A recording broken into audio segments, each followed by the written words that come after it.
Hello and welcome to my review of Suicide Squad. Here's the short version. Whilst this is not a masterpiece, it's entertaining enough and it certainly doesn't deserve the drubbing it has taken from most critics. The trailers made Suicide Squad look like it was going to be subversive and gloriously over the top in the same way that Deadpool and to an extent Guardians of the Galaxy was, but it has a few flaws that the other movies don't. The plot is maybe familiar to you, but the idea is that the US government recruits supervillains to run as deniable Black Ops assets. This is not only an entertaining premise, but it also explains how supervillains seem to escape all the bloody time. One thing that I will say in its favour is that it is unashamedly a comic book movie. It's about superheroes. Most movies that are based on a comic book are so desperate for mainstream success that they almost seem like they want to apologise for having superheroes in them. Captain America Winter Soldier tried really hard to convince you that it was the Bourne Identity. Civil War wanted you to think it was Mission Impossible. And Christopher Nolan's Dark Knight trilogy was far more about Bruce Wayne than it was about Batman. Suicide Squad, however, is happy to have a team of highly armed soldiers standing next to a man who throws boomerangs at people, or a young woman who uses a sword in the 21st century, as though it were the most natural thing in the world. What impressed me a little about the film was how much they took their time over the characters.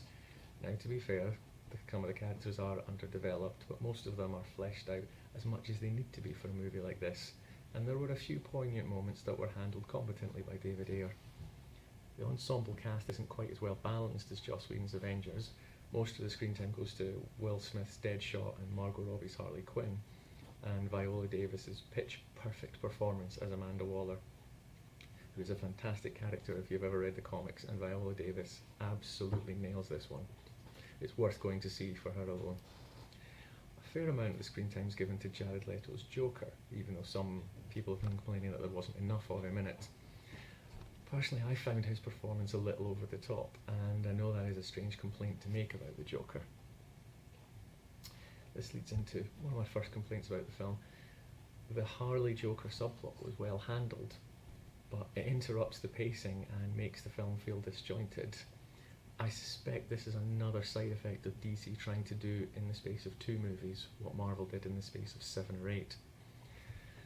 Also, it's an old complaint, but it's a little bit dated to have half a dozen men in full tactical armour and to have the women in hot pants.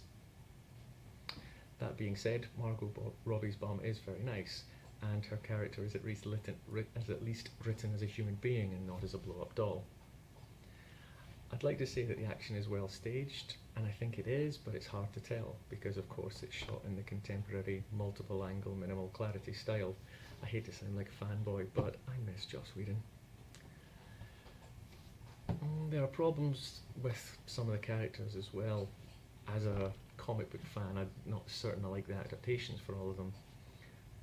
The DC Cinematic Universe's Batman still hasn't quite won me over, and Cara Delevingne's performance as the Enchantress is dull and unengaging, and Killer Croc's makeup is distracting. It's so bad. Final sum up, it's not phenomenal, but it is a decent enough action film, and if you like action films and you like superheroes, you will find some parts of it to enjoy. If you don't like action films and you don't like superheroes, then this is not going to be the one that will change your opinion. Thanks for watching.